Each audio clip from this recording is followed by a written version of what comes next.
Welcome again to another week of the A-List podcast. I'm your co-host, Kwani, with A. Sherrod Blakely and Gary Washburn, as usual. How are you two doing? Wonderful, host. Co-host. Do you call it co-host when there are three people? Yes. Oh, that's whack. They should have a new title for that. Kwani, let's just create a new word day. Kwani, you up first. Tri-host.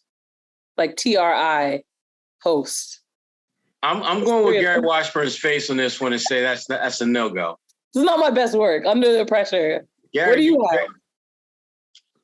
I don't really have a new word today. Just, I don't have any new words.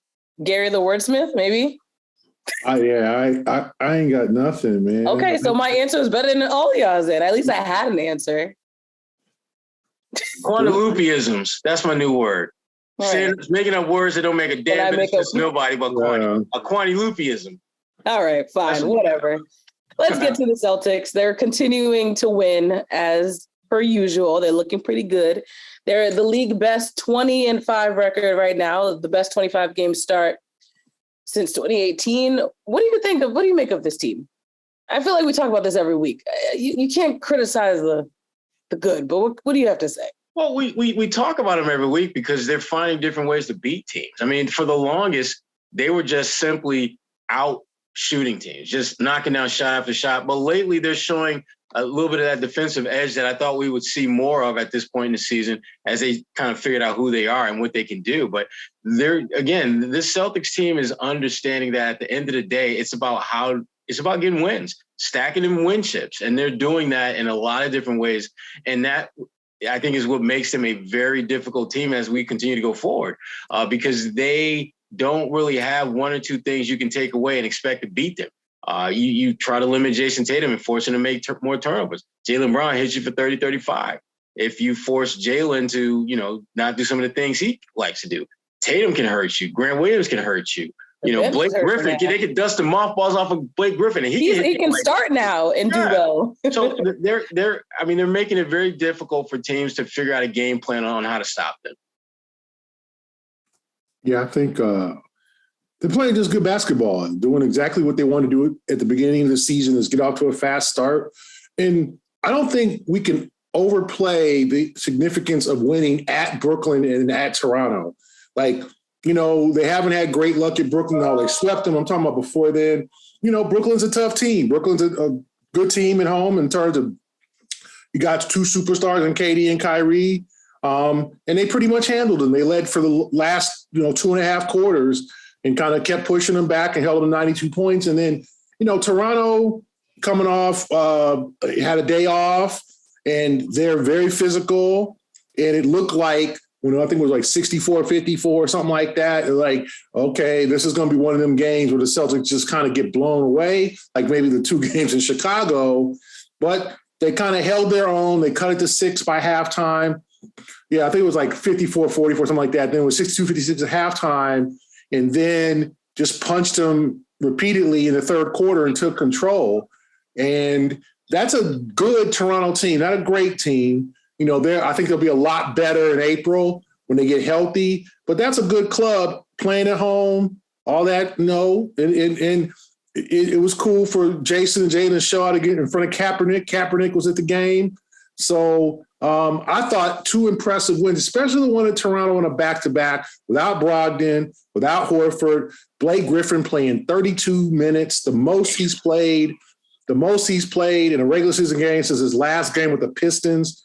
Once upon a time where, before when he asked for the buyout and left Sherrod's favorite town. So that's two plus years ago. And Blake said he was okay. I thought they really wanted to keep him about 22, 23 minutes, but he kept playing and he finished the game.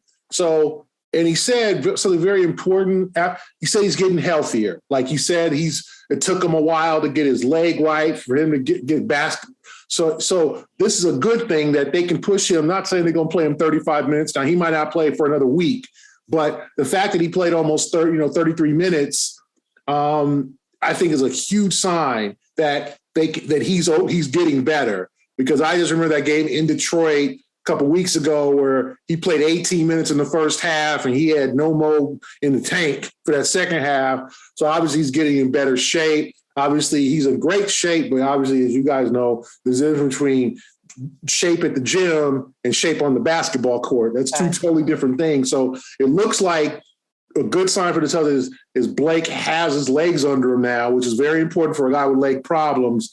And I was just thoroughly impressed with the way they were able to win. Now, they were a little hairy in the end. They could have made some more plays toward the end, and they got a little sloppy. And Toronto made it interesting. But 2 wins against 2 division opponents, 2 teams that were shooting for them, that was like, okay, that's the Celtics are on the schedule. Let's get them. And the Celtics still came out and got 2 dubs. I was impressed.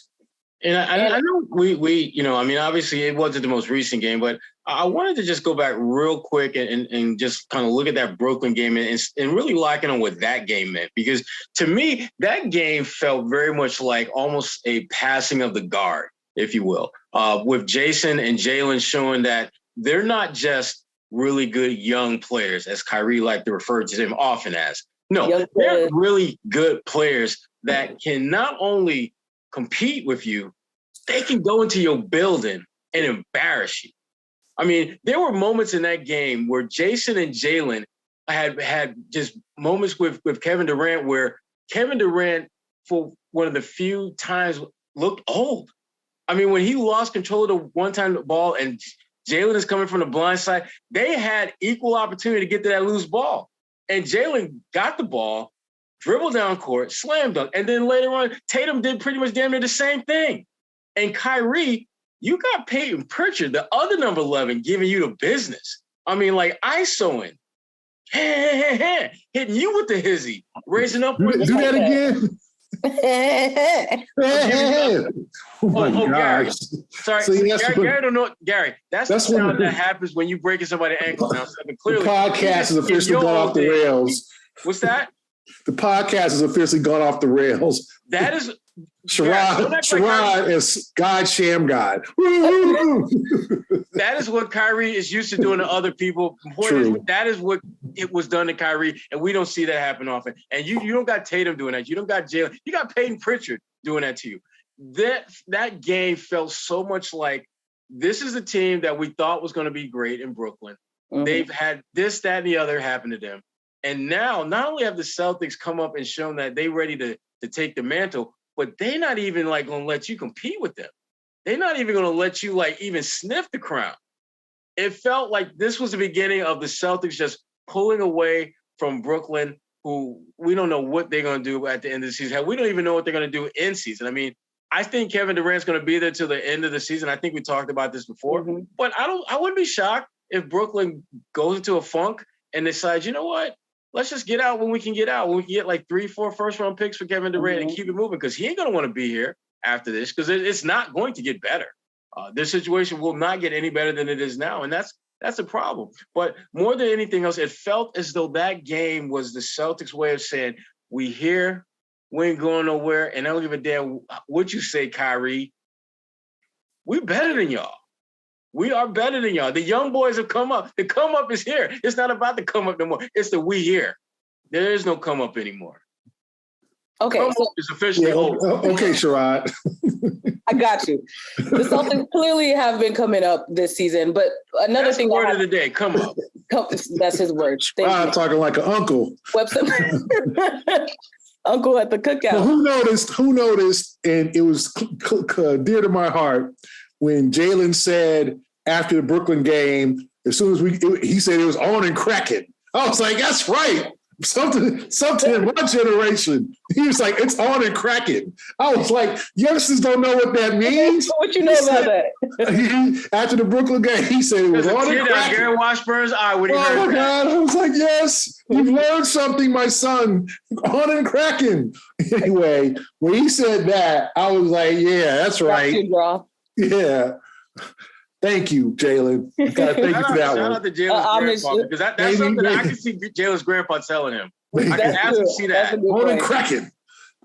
All right. Sorry, Kwani. No, we've talked about the success of this team so far. On Tuesday, the NBA actually announced that Maurice Podoloff Trophy, that's going to be the trophy named after the first commissioner of the NBA, that will be awarded to the team with the best record in the 82-game season. Seems like the Celtics are on track to do that, but do you both think that it could possibly win the inaugural trophy? What you think, Gary? Well, one, I think the NBA is really trying to do this soccer shit. Excuse my language, like the play-in It's our tournament, podcast. You can best, I think the best regular season record. Like really, like we're doing the participation trophy. Yeah. We're doing the participation trophy. I mean, very nice. Where do you put that trophy in your case, Sherrod, if you lose the first round of playoffs? Where exactly does that go? That's a good point. Where does that go? Where do the Celtics put? Do they put a banner up? Best regular season record? Like, yeah, you know where it goes. The Colts did it. The Colts have the AFC finalist banner, so I guess that's essentially what it is. Gary, I'll tell you where it goes. It goes on eBay. Yeah. And you use that money to give it to charity. Goes to the Shamrock Foundation. Shamrock Foundation. Exactly. Shout out to the Shamrock Foundation. Shout out to the Shamrock Foundation. Shout out. Hey, and throw some of that money to the Juice Foundation too. Joe, shout out to the Juice Foundation. Absolutely. We're going to talk about that. But to me, Don't forget Young Game Chamber. Come on now. Marcus is saying, yep. All of them. See what you started going. I started. Young Game Changers, Juice Foundation. I mean, I just don't know what to say about these things. I wish the NBA would ask the players what they think about some of these things, like the play-in tournament and now the regular season award. This is not soccer. Like, I just think that I get it. Like, soccer is the dominant sport in the world and all these things. It's just like, if you're going to do that, then you know what? Drop the Orlando Magic to the G League and bring up the best G League team. Bring up the Rio Grande Vipers and put them, like, if that's what we're doing, we're not doing that. Like, the whole best regular season record is real nice, but what? It's like, you know, the MVP, you have the MVP, like the best team of the regular season, the Boston Celtics. But they didn't win the actual season. Yeah, but you ain't win the chip, bro. Yeah. You ain't win the chip. The best team was the one who won the championship. So I don't agree with it. I just think we're doing too much awards. We got the Eastern Conference, you know, the Bob Cousy Award. We got all these awards. The NBA is starting to give out a lot of awards. You know, what are we going to do that? The best first half of the season? Like, you know, like, what are we doing here? MVP? Yeah. Best uniforms all season. Yeah, the best uniforms. Best like, what are we doing? Highest attendance. I mean, what are we doing? Like, let's just play ball, 82 games, and go for the championship. And then the one who wins, how about this? The one who wins the championship gets a trophy. Ooh, that's new. That's innovative. Yes. I like that. No second place trophy. If we're going to do that, let's have a third place series between the loser of the Eastern Conference Final, loser of the West Conference Finals. If we're going to be like soccer, let's do like the World Cup has got a third place game. If we're going to do this, let's have a third place game. Let's, you know, so let's do that. So last year, the Heat would have played the Mavericks. Mm-hmm. Like, let's have a 7-game series. I mean, if we're going to be like soccer, like, this isn't soccer. This is NBA, man, NBA ball. This ain't no regular season record. You know, what are we doing here? Like, I'm sorry. This is just too much. Stop it, NBA. Stop it. Stop giving awards out. It's too much. You're giving enough awards. Everybody, you get an award. Let's have Oprah present them. You get an award. You get an award. Jayson Tatum, player of the month, player of the first half. Like, you know, like, it just takes away the value of the playoffs or whatever. Now we're trying to emphasize the regular season where half these teams are using load management, taking games off. The day after Milwaukee lost to the Lakers, they rested 3 Drew Holiday, Giannis, and freaking Middleton, for the next game at Charlotte. Like, when we're putting value on that, nah. See, Gary, here's the thing. Right? Gary, I think you touched on why they do it, and you don't like it, obviously, but they do it, Gary, because they're trying to create engagement at a time when there isn't that much engagement. And yes, Kwani, it is about the cheddar. Money is always involved in these things. Think about it. If you are an agent and you got damn near 17 different regular season awards, you don't think you're going to find a way to work that into the contract where if your boy wins one of these awards, he's going to get an extra check here, an extra check there? Hell yeah. And you don't think that the NBA isn't thinking that, you know what? We got all this low management going on. We got to give people a reason to tune into these damn games. And added incentive beyond just the fact that you love NBA and that you love basketball, you got to give people something that keeps them enthralled. And no disrespect, Gary, but the soccer, they kind of got a good thing going on as far as fan engagement. When you look at the arenas, you look at the amount of attention that they get. If you're the NBA, you got to be feeling a little bit green with envy. What soccer does. Soccer is like calculus. You don't understand.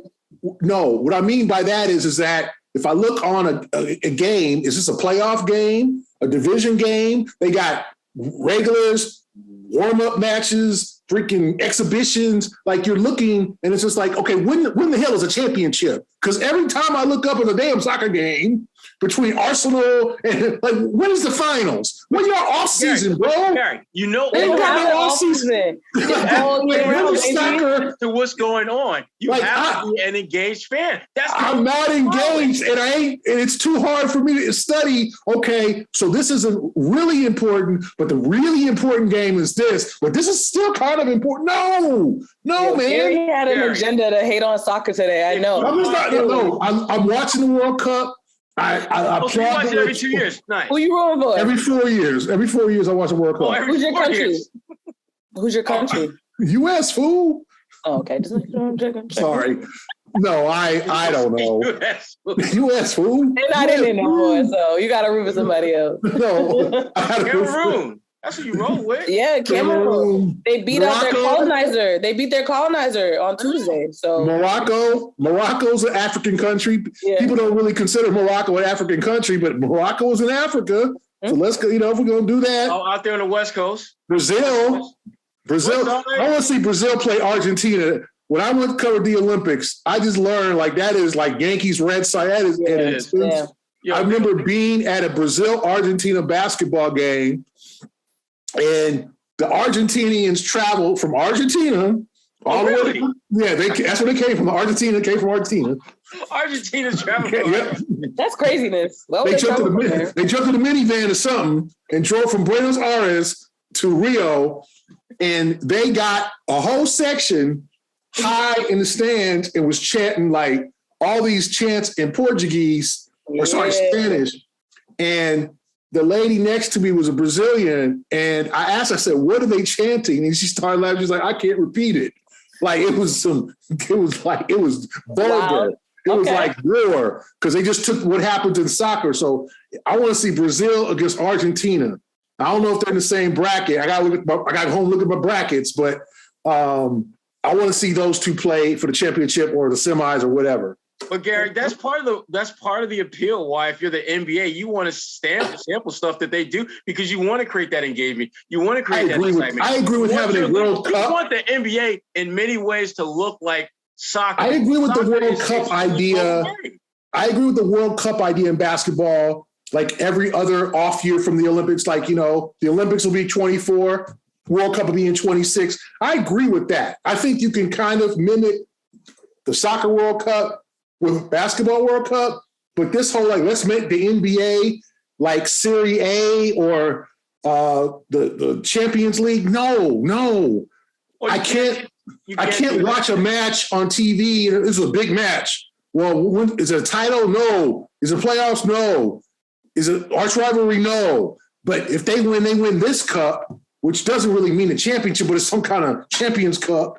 And then they go to the next round, and then that's when it really counts. Like, no, I'm confused. Like, my head is. But Gary, don't we see that play out in the NBA when, the top team, let's say when the Celtics are playing Golden State, it's a regular season game, but it's still a pretty big deal. you're not going to win a championship, but you're going to have the feel as though you've accomplished something significant. It's entertaining for December, yes, but we all know there's a regular season and then there's playoffs. You Soccer, they know that in soccer? Maybe intersecting, maybe like I'll be confused, man. This is the thing. I'm going to give them more credit than you're willing to give them because I think that they're educated on their sport to where they can discern between when this is an important game. I'm not educated in soccer. This little mini cup. But the real chip that we're waiting for is going to be down the road. I think that fan base has the ability to discern when the game is significant in terms of value and when it's just a pretty good game that we should probably pay attention to. I don't think it's that different than the NBA,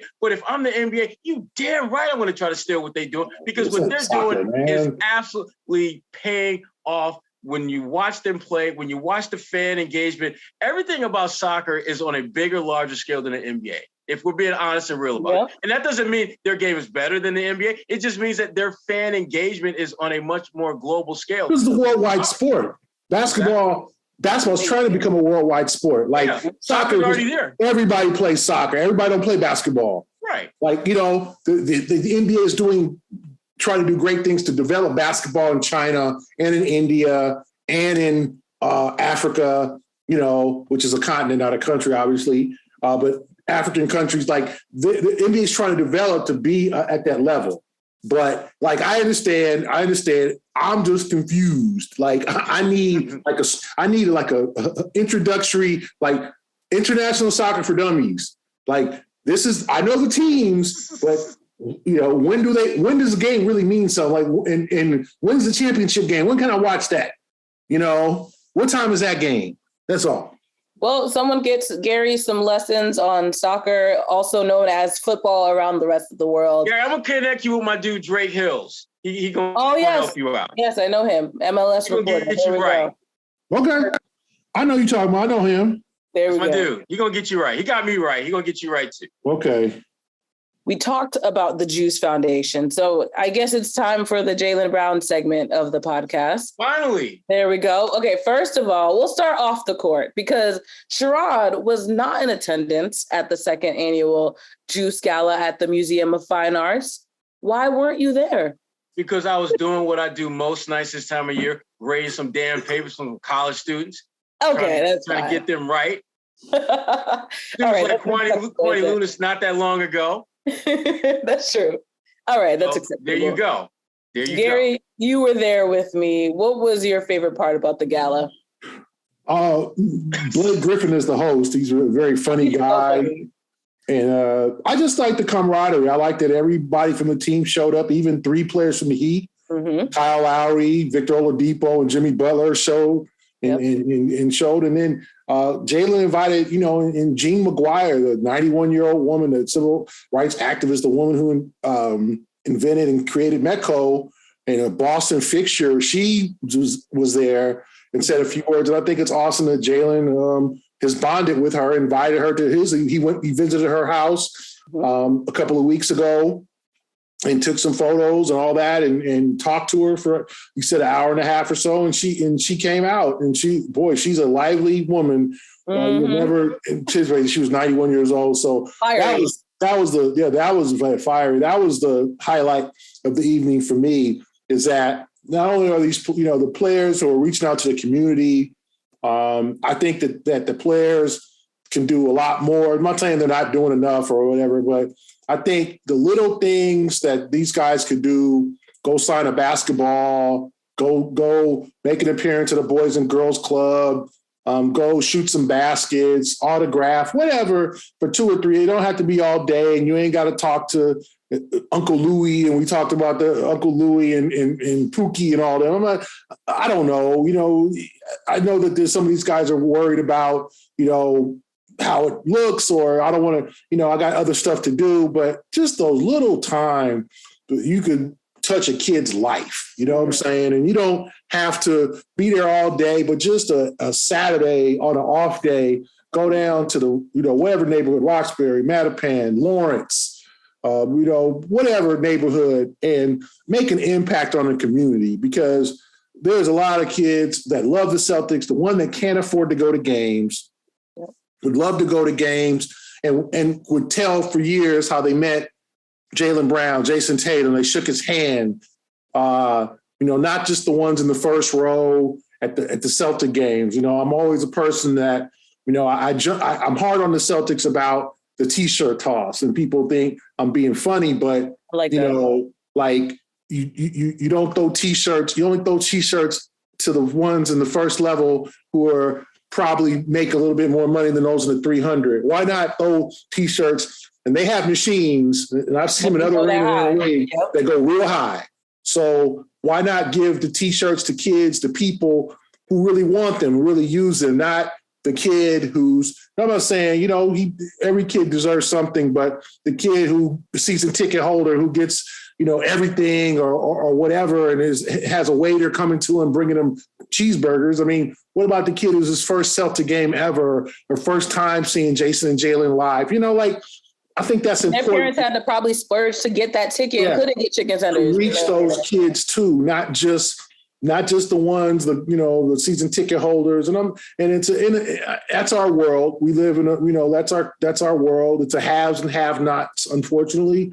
But I think that the team and that the athletes could do more with the community, and Jaylen is doing that, like reaching out. He had his little Juice Foundation thing at the waterfront a couple of weeks ago.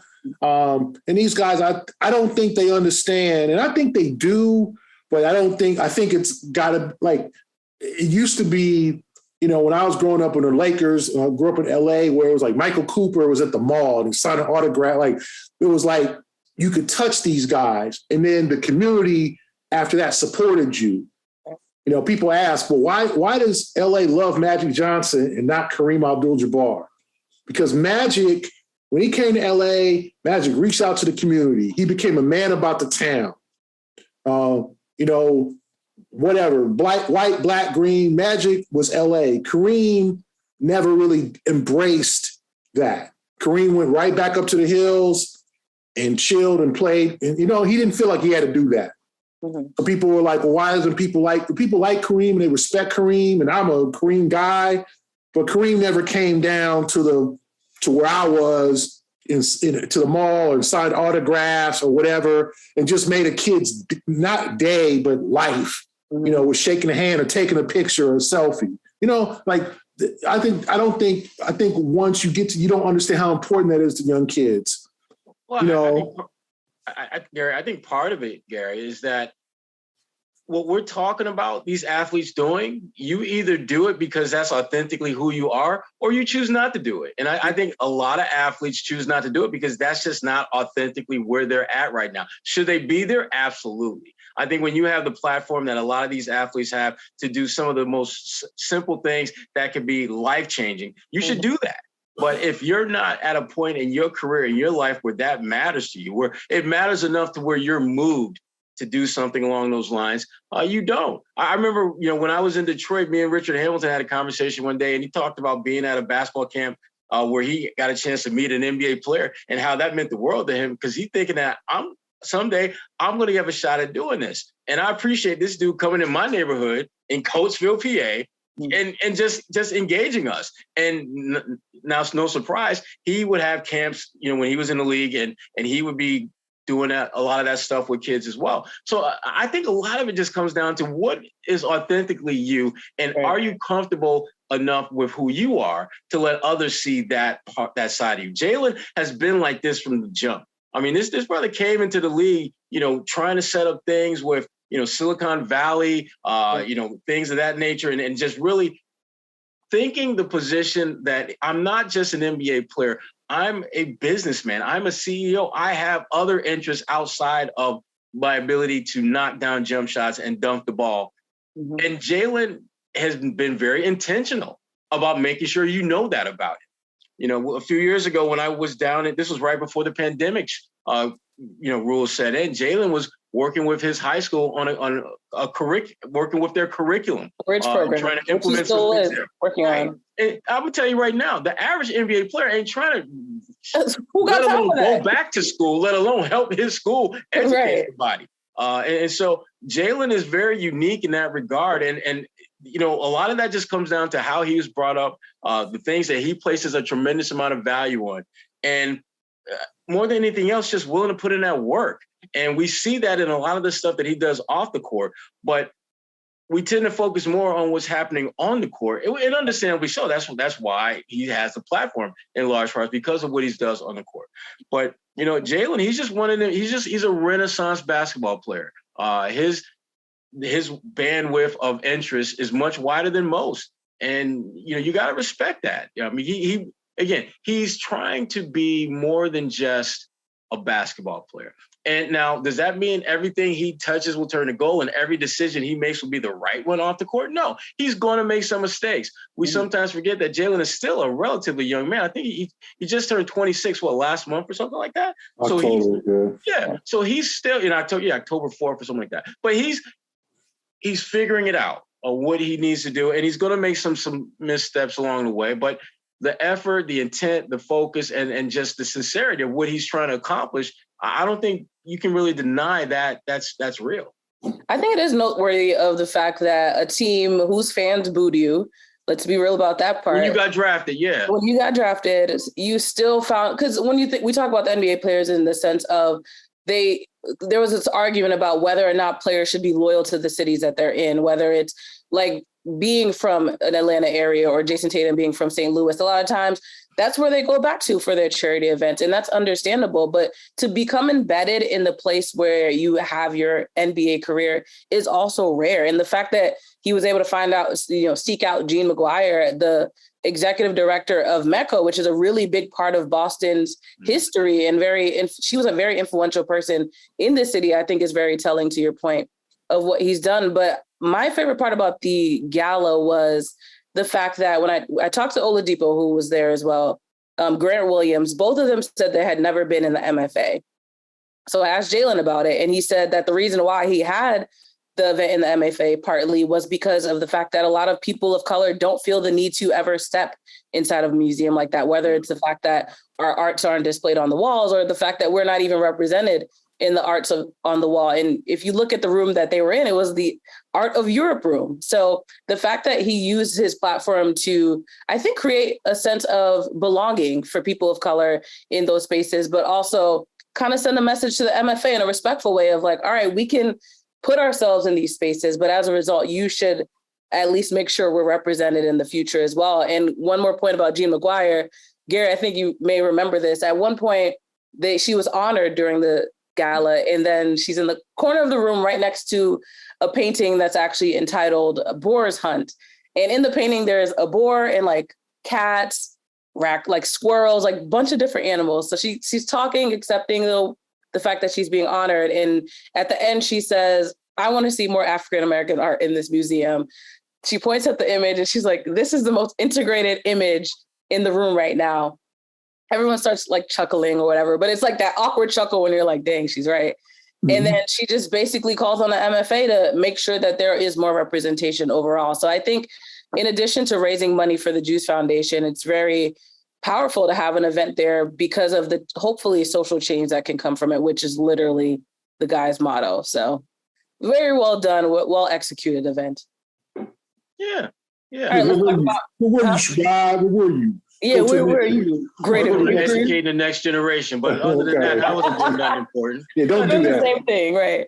All right, we can talk about his on the court performance now, though. He has been pretty clutch for the Celtics at this point. What do you make of the fact that I think people are starting to recognize the Celtics as a good team right now, but do you think they're starting to recognize Jaylen Brown apart from Jayson Tatum? Because there's always been the conversation of one Jay versus the other when it really should just be which we've talked about, the coexistence of those two on this team. Yeah, I think you got a situation now where, we talk about Jayson Tatum as a league MVP candidate, and it's just kind of a no-brainer at this point. And I think you got to start looking at Jaylen Brown as an all-NBA player. And it'd be I don't even think it's really that hard a conversation or discussion when you look at he's doing all the things you're supposed to do. Impact score, improving your game overall, team winning, coming through in a clutch, and finding ways to impact winning in not necessarily being locked into just being a points getter. His rebounding is much better. His passing is much better. And lately, his defense is like really good. I think the last 2 or 3 games may have been the best stretch he's had defensively all season. And the issue was never whether he could do it. It's just whether he could put that together along with having an impactful game as a scorer and rebounder. And so right now, Jaylen Brown is an all-NBA player. I don't think that there's a whole lot of debate about that when you look at the things that he does, you look at the numbers that he's putting up, and you look at Frank. I mean, think about that Brooklyn game. Dude dropped 20 points in the first quarter. Think about 20 points. Some guys are happy, giddy as all get out. If they can drop 20 in a game, he gets that in the first 12 minutes. And when he did it, you didn't feel like he was forcing shots. He was literally taking what the defense gave him and snatching what they wouldn't. And that, to me, is why he's creating his own legacy, his own lane of how he's being viewed. And it's good to see because, he was one of the guys that resisted as much as anyone that whole, can Jayson and Jay play together? Or do we need to split them up? And, low key, I mean, if we're keeping it really 100, having a chance to play against Kevin Durant for the first time since all those KD for Jaylen rumors, come on. Don't act like that wasn't motivating. Primetime television, baby. Because look, that was one of them games where not only do I get a shot at busting the dude that some folks thought they should have traded me for, but I get to put Kyrie in his place. And I love Kyrie, that's my brother, but sometimes you gotta put your brother in his place. And he did that repeatedly. And when he didn't do it, he had his homie Peyton Pritchard give him Kyrie the business. And that's a sentence I thought I would never, ever say in life. But as a witness to the game, I can say it confidently. You can attest. Yeah, I think Jaylen is having an outstanding season. He's taking that next step, and he's playing good ball. Just playing good ball, comfortable. Worked. You could just see the work he's put on his game. And to me, he's shooting 50% from the field. And that's mostly 2-point shots. He's learned how to shoot well from the mid-range. 2, he's learned how to finish better. Those are the 2 key components. And like Sherrod said, he's playing strong defense. Here's an example. Last night at Toronto, he does a beautiful move, goes up. Scotty Barnes blocks it. Jaylen doesn't sulk. He runs down the floor. I think causes a loose ball. I don't know if it was with Barnes or with like Gary Trent Jr. I think it was Gary Trent Jr. Knocked a loose ball and, knocked it out of bounds. So instead of sulking about, man, I got my shot blocked. Oh, I'm embarrassed. Oh, whatever. He got down the floor and got a deflection and and caused and stopped Toronto from like a break or just having, I think it was like they might have had the advantage on the break. Yeah. And that was, to me, that said a lot about Jaylen. Like, one, everybody gets blocked. Right. It's the league. And secondly, you can't lament missing shots or getting blocked. Get your ass back on defense and make a play. And that's exactly what he did. Because I remember looking at the game, and I thought it was Marcus who did it. Because that's a typical Marcus dive on the floor, Russell, all that, right? Then I looked, it was Jaylen that got it. I was like, oh, wow, Jaylen was the one that made that play. I swore it was Marcus because that's a Marcus play. Dived on the floor, and I think he had and then the ball rolled out of bounds off him or whatever. And it was like, wow, that's huge for him to get back on D. And I think now he's comfortable with his own skin in terms of he knows his place on the team. He knows his place in the league. And he knows, hey, I'm a good ball player. I don't have to prove it. I'm not saying he doesn't have anything to prove, but he doesn't have to prove, well, can he live up to being a third pick? Can he be not as good as Jayson? I think he's answering those questions. And I think that they're getting along great in terms of their symmetry on the floor. So for me, I think that it's been just a wonderful kind of step forward for him. And I think ones that fans were expecting after, the turnovers last year, some of the missed free throws, things like that were obviously glitches in his game. Like this year, he's shooting 83% from the line. Last year, 76. So, I mean, that's a huge jump. Yeah. Darn near 8% jump in his free throw shooting. And he's getting more free throws a game. So the numbers show he's worked on his game. One more rebound per game than last season. He's playing a few more minutes too. He's playing, Joe Mazzulla. In the Joe Mazzulla system, you play minutes. So he's playing 2 more minutes, but he's averaging more rebounds, a tad bit more assists, better free throw percentage, about the same 3-point percentage, and better 2-point percentage. So I think he's worked on it, and there's still things he can work on. But I think for Celtic fans, it's got to be heartening to see him take that next step. That's exactly what they need. Especially at a time like this. Before we move on to the mastermind behind this successful season, let's talk about your business. No one has a business like yours with all its strengths and challenges. To succeed, you need a hiring partner that adapts to your needs. You need Indeed. Indeed is the hiring platform where you can attract, interview, and hire all in one place. Instead of spending hours on multiple job sites searching for the candidate with the right skill set, Indeed's powerful hiring partner that can help you do it all. You can find great talent faster through time-saving tools like their Indeed Instant Match, assessments, and virtual interviews. With Instant Match, over 80% of employers say that they get quality candidates whose resumes on Indeed match their job description the moment they sponsor a job. When you post and sponsor a job on Indeed, you're actually 3 times more likely to get a hire. And with Indeed, you can actually select the skills that matter most to you, add from a selection of over 100 Indeed assessment tests to that job post, and help you hone in on the candidate with the right skills faster. Even better, Indeed's the only job site where you can pay for the applications that meet the requirement that you are looking for. So you can start hiring right now with a $75 sponsored job credit to upgrade your job post at Indeed.com/A-list.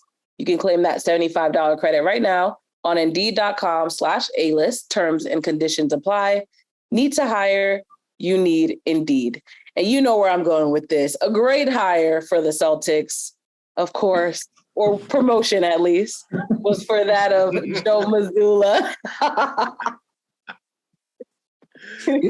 Indeed he was. There we go. I like it.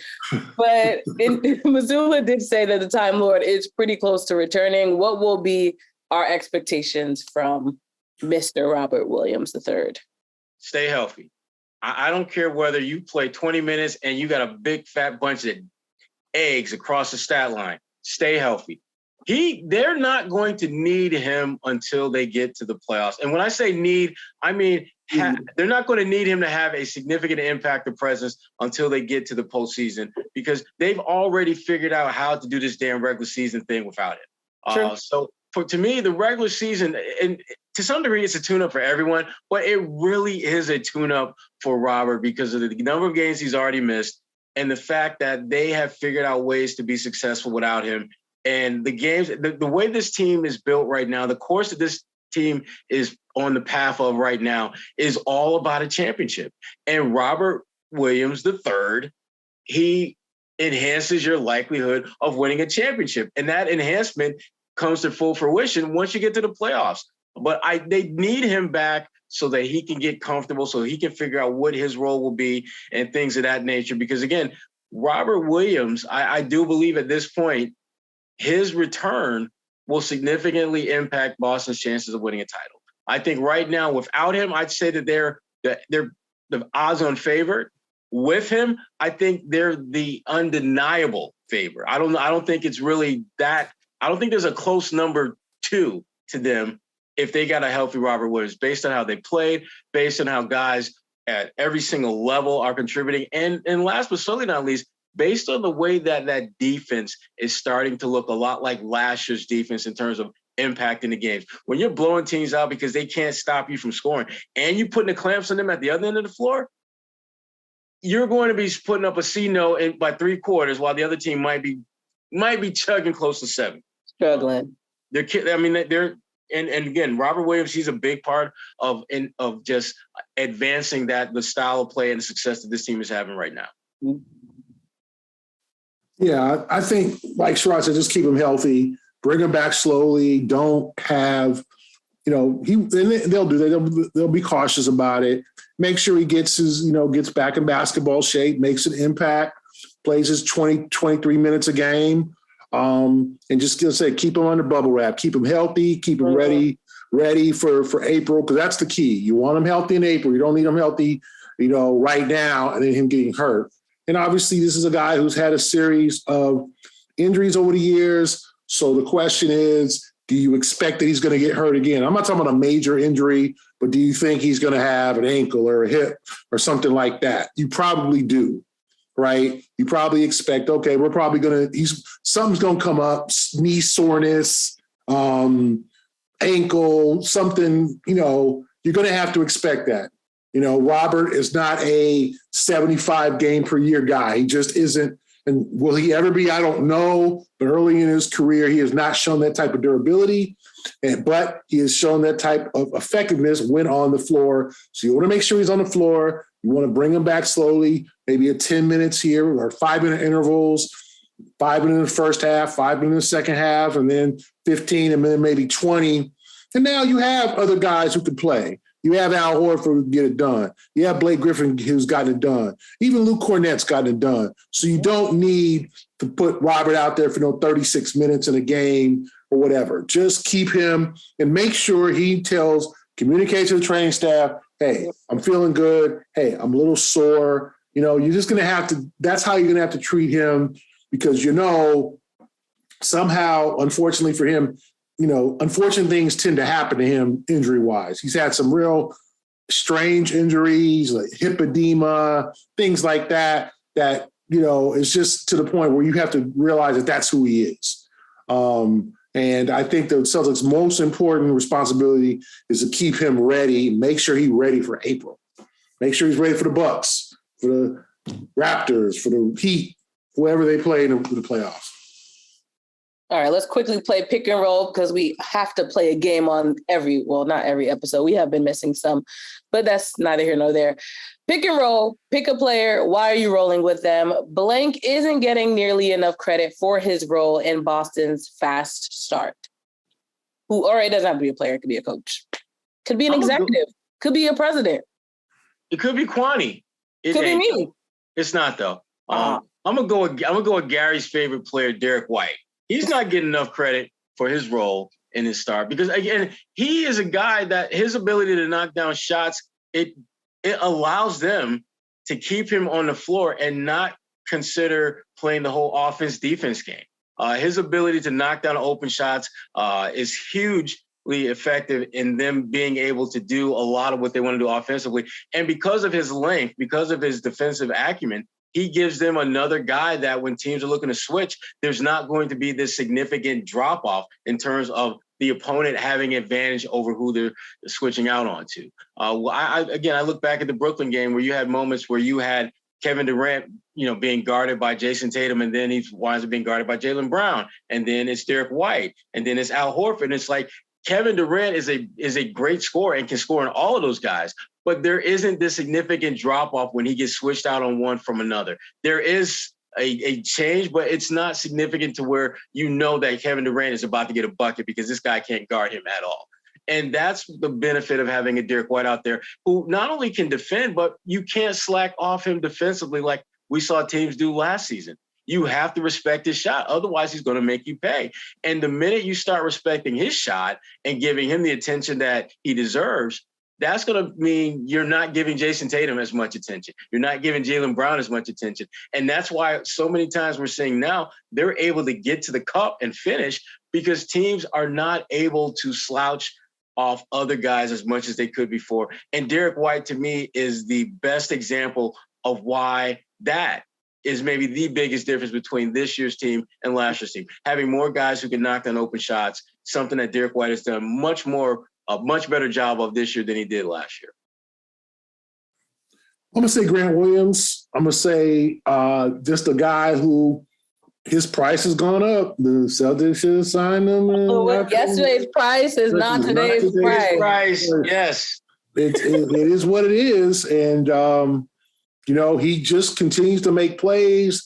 He's really worked on his three-point shot. He's in addition to that, he's really worked on faking at the three and driving to the basket and being a threat at the rim. Yeah. I think that's an element of his game that I don't think the Celtics expected. Anybody expected. And people was like, if he learns how to shoot the three, he can be a 3-and-D guy. But he's now gotten teams after that Milwaukee game in the playoffs last year where teams are going to come out on him and respect his three. And then he'll just say, okay, I'll pump fake, drive to the basket, lay it in. That's another element. Toronto triple teamed him. And I'm like, for a second, I was like, why are y'all doing this much for Grant? It was towards the end of the game. But to your point, I think they really see him as a threat now, which is. Yeah. So to me, he has been the unsung hero of this team. He has stepped his game up, brought his game to another level, and the price has gone up. I mean, and we haven't talked about the Al Horford contract extension. We have not. He'll be here another 2 years, and I think that was probably more geared toward carving out a salary slot for Grant, because now Horford makes 26 this year, but that goes down to 10 next year. So that's not, now they get Grant $16 million. They're going to have to maneuver some things and figure some things out. But I do think that makes a slot that they can create for Grant in terms of maybe bringing him back. Now, Grant might have said, well, I would have taken 16 in October, but now my price is 20. Mm-hmm. I'm a 4-and-80 guy. He might think that. So we'll have to see what kind of language Grant's talking about next summer, when he's a restricted free agent, and other teams are going to see him and say, hey, you want to, you ain't got to back up Jayson and Jaylen. You can be one of the top 2 or 3 guys in this team. So you never know. The Celtics might have backed themselves into a corner by not re-signing him. And Grant's going to force the issue, because Grant, as much as he's talkative and works the rest probably a little too much, but he is a good ball player, and he's turned himself into a very good ball player after, some ups and downs in his first couple of years. I think he has been the unsung hero. That's a good pick, Gary. I could rock with that. It gets me to thinking about a team like Charlotte that's got a whole lot of need a little bit of everything. And I wonder, would he be open to going home and playing for his hometown team? Because they're going to be looking to do a lot of things this summer, because they're just trash. If we're being honest and real, they got problems. But I think Grant, ultimately, I think his decision is going to come down to, am I going to take the bigger payday, or am I going to take a chance to stay with a really good team? Yep. And basically, be a major role player for a year or two and probably start in another couple of years in place of Al. Because, he really is the guy that you can see is he's going to be the successor of Al. You know that. A lot's going to just depend on where Grant's at the time where he got to put pen to paper. Yeah. Are you cool with being like maybe the 3rd or 4th option on a team that's competing for a title? Or do you want to roll the dice and have a prominent role on a team that's probably not as good as the one you're on now, and you might be catching L's and L's and L's like my man Terry Rozier? Because T. Rose, that's my dude. He got the money. And I'm happy that he got multiple bags, which is important. Yeah. But damn, the losses. Woo. Lots of losses that he's taken. But I tell you who is not going to be taking losses. I knew you was about to do that. So I tell you who's not going to be taking losses. My people who are going to be rocking with Rocket money. Yes, indeed. Are you wasting money on subscriptions? 80% of people have subscriptions they forgot about. Maybe for you, it's an unused Amazon Prime account or a Hulu account that never gets streamed. Been there, done that. It's not a good feeling when you realize that you've been literally throwing money out the window and not realize. The richest man in the world. What's that? No, just to the richest man in the world at that.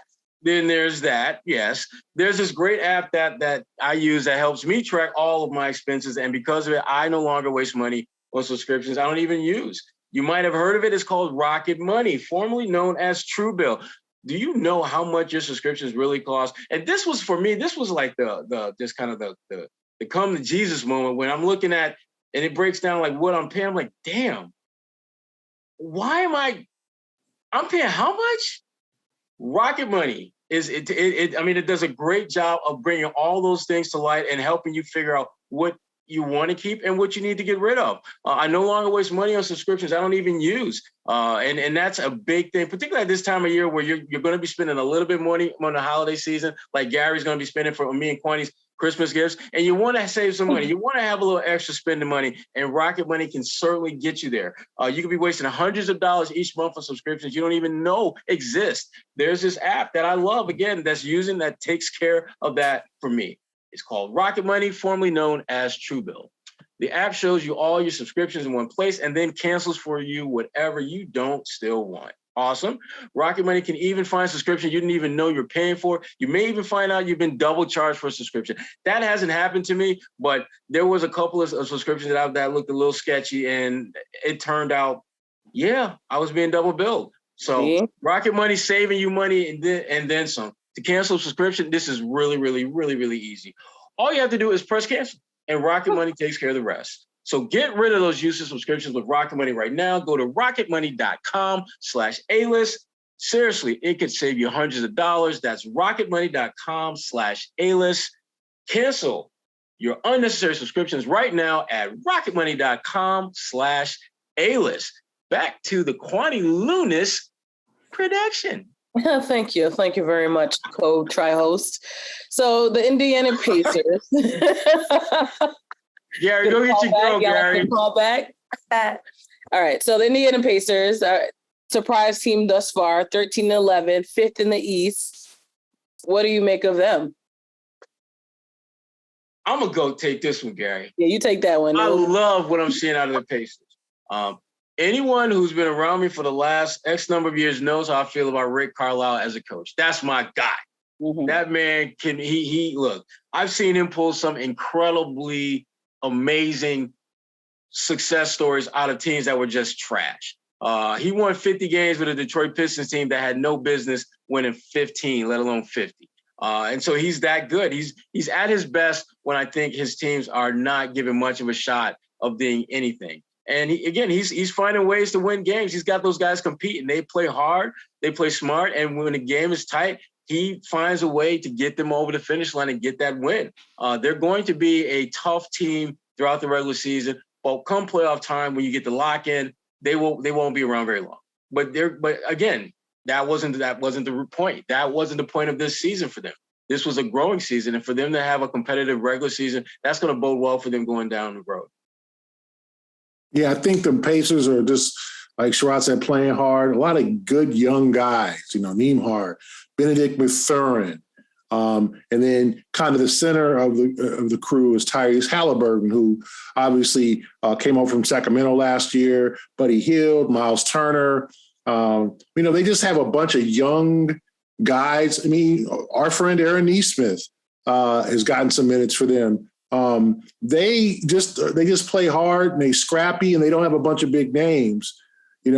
Jackson, the kid from Kentucky, the center, is played well. Isaiah Jackson, they have guys that you are not household names, or not guys you're just like, oh, I saw him in college, but just they have drafted well, obviously. And they made the Halliburton trade. And I said they were able to get Nesmith and get under from Brogdon's salary because they were not at the place where they wanted a veteran point guard with a bunch of youngsters. But the East is wide open and they have played well. They won at Golden State the other night. Nembhard, the kid who hit the game winner, because it seems like they've been out west for like a month. But the kid who hit the game winner at the Lakers had 31 last night, career high 31 against the Warriors. I mean, so this is a team you got to look out for now. I think that people thought they were going to completely tank. But you saw kind of an excitement that Carlisle had with let's rebuild. Let's get some of these guys out of here. The Brogdons, the guys who, from the previous administration when Indiana was kind of trying to push, post Paul George, trying to push for that next level, and they never quite made it. There was a lot of problems and injuries and coaching changes. We said, let's start fresh. Let's get a bunch of young guys in here. Halliburton would be the central figure. You still got Miles Turner still there, even though he's been traded 17 times, on paper and on the internet, and the same with Buddy Hield. And I think they like playing with each other. And those are the teams, if you look at like them, Oklahoma City, teams that are just young, that's what the league is about. That's what the league is about these days. It's not necessarily the big names. It's, can you play together? Can you have that chemistry and good coaching? Moving along around the NBA, Kyrie Irving is no longer a Nike athlete. And I saw he actually replied to one of the reports, and he was basically seemed a little ecstatic about it. So what do you think he does next shoe-wise? Because the Kyrie shoe has been a very popular shoe amongst the youth. Would I be the only one not shocked if he winds up being the next athlete on Ye's group? Would that surprise anyone?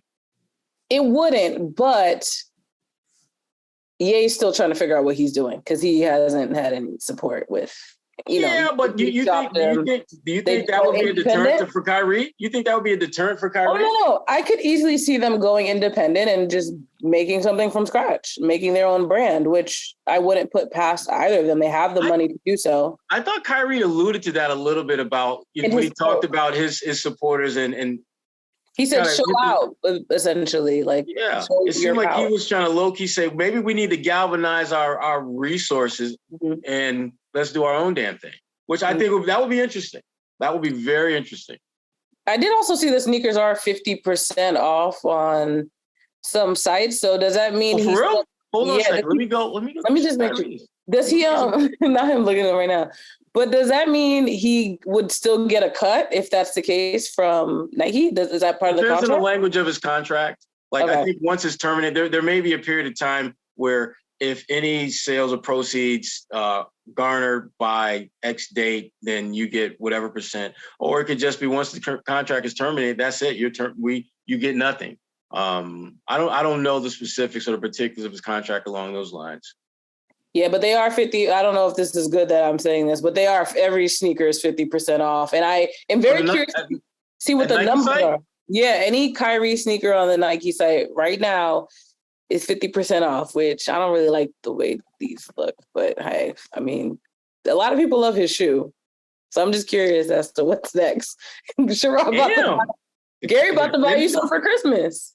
$64 for an $80 pair of sneakers isn't bad. I feel really bad. Oh, they got the sustainable material. See, I done created a rabbit hole. All right, next in the league as... All right, what you saying, Kwani? Exactly. Christmas presents. Anthony Davis, do you two think he's a sleeper MVP candidate? 8-2 in the last 10 games for the Lakers, 35 points, 3 points per game in that span. I don't know. Do you think he looks good? Do we care about LA? Well, let's just talk to LA's finest, Gary Washburn. What's up with your boy? Man of the people. I think he's playing some of the best ball of his career at this point. 55 points against the Wizards. He has been a man among boys in the paint. And I think that he's changed his game. Stop taking threes, stop taking the mid-rangers, get in the paint, do that dirty work, play hard. The numbers will prove itself. And, he's still relatively young. He's only 29 years old. So he's still got time to kind of turn it around. I know the reputation that he's well-earned is, being always hurt and street clothes. And does he really want to be great? Does he really want to be one of the best of all time? Or is he good winning the championship in the bubble and kind of just being, a guy, LeBron's kind of not sidekick, but his teammate, and is that good enough for him? It's time. I think people have been waiting for Anthony Davis to take his game to the next level, to be consistent and be dominant, and that's what he's done. So it's been fun to watch him play without, getting hurt and the Lakers, they're not a championship caliber team, but they're starting to get it together under Sherrod's buddy Darvin Ham. I think they're going to be well coached. I think they're going to make some changes and all that. But, you don't want to see the Lakers 4, and maybe Celtics fans do 4-20 or whatever. But I think they have too much talent for that. it's good to see Russell Westbrook fill into a role off the bench and just play and just like, listen, man, I'm just, because it's getting to the point where Russ is like, listen, Russ, you got to do what you got to do to stay in the league now, man. Like, everyone's watching how you react to certain roles. And if you pout about coming off the bench, your chances of signing, ain't nobody going to sign you to no max deal being their starting point guard anymore. Like, you're 34, you're become more erratic. Those days are over. So your best bet is to be that, utility guy, Swiss Army knife type of guy who can do a little bit of everything, keeps the game within, don't do too much, and be that guy who can last a few more years in the league. So I think he understands that. But I think Davis, he's emerging as an MVP candidate.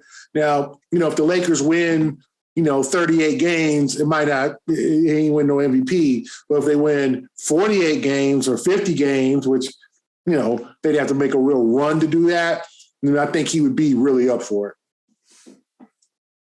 True. There we go. Well, they're looking forward to where you are right now, Gary. The Celtics are playing in Phoenix on Wednesday, Golden State on Saturday. What are your expectations for this West Coast trip, if any? Win, baby, win. Get that dub over the Dubs. That's what you want. The Golden State game is one I'm looking forward to, just to really see where the Celtics are when it comes to playing a team that's not just a good team, but they're the ones that ended your season. Are you going to play tight and put too much pressure on yourself to win that game? Or are you going to do what you've been doing all regular season? And Golden State, this I think is for them as an opportunity to remind people that they are the defending champs, because most of the season has been about the Celtics' ascension, with Joe Mazzulla leading the way, Jayson Tatum league MVP, Marcus Smart doing Marcus Smart things, Malcolm Brogdon low-key giving them major juice off the bench. All these different storylines about the Celtics and what they're doing and how awesome they are. And Golden State's, they've been just kind of like treading water, basically. And so this is an opportunity and it's in their building. So this is a great opportunity for them to almost kind of reset the conversation a little bit and make sure that people are reminded that they're kind of nice too. And they kind of win a lot of games too. And they know that while this game isn't going to it's not going to be the be all and end all to your season, it's an important game. It is an important game from a confidence standpoint. It's an important game from your fan base's standpoint. And it's an important game if you're the Boston Celtics to continue to do what you've been doing all season long. And that is taking on each and every challenge, finding a way to win, and leaving your imprint on the game as the team that everyone is still trying to chase. And this is another opportunity to keep that mojo going. He agrees. Well, that's a wrap on the A-List podcast. Of course, make sure one of my opinions. Yeah, I agree. I mean, yeah. I mean, Sherrod went on a soliloquy there. It's a womanquy. Is that your word today? Soliloquy. Soliloquy. That's his word. Reverend Sherrod showed up. So I think that we should do word of the day often. You got 4 games left. 4 competitive, very tricky games. You'd like to go, if you're the Celtics, go 3-1. Get that Warrior game as kind of a sending a message, but the Phoenix game will be tricky. They're playing up and down. They got blown out by Dallas the other night.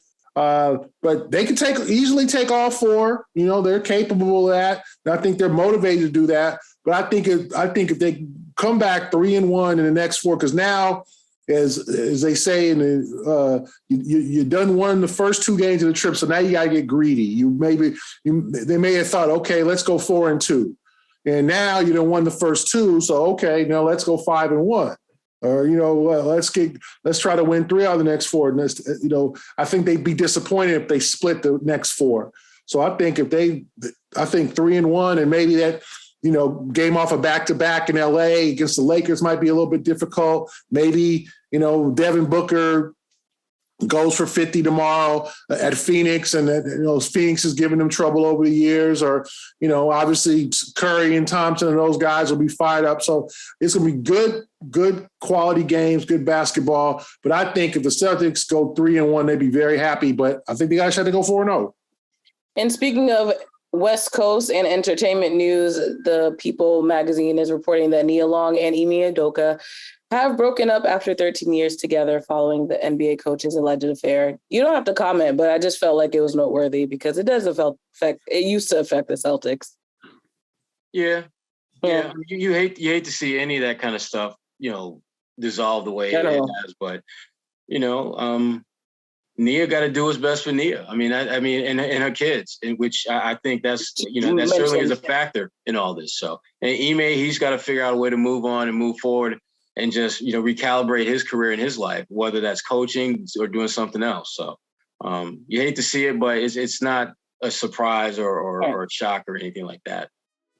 For Rachel Blakely and Gary Washburn, I'm Kwani Lunis, and thank you for listening to the A-List Podcast.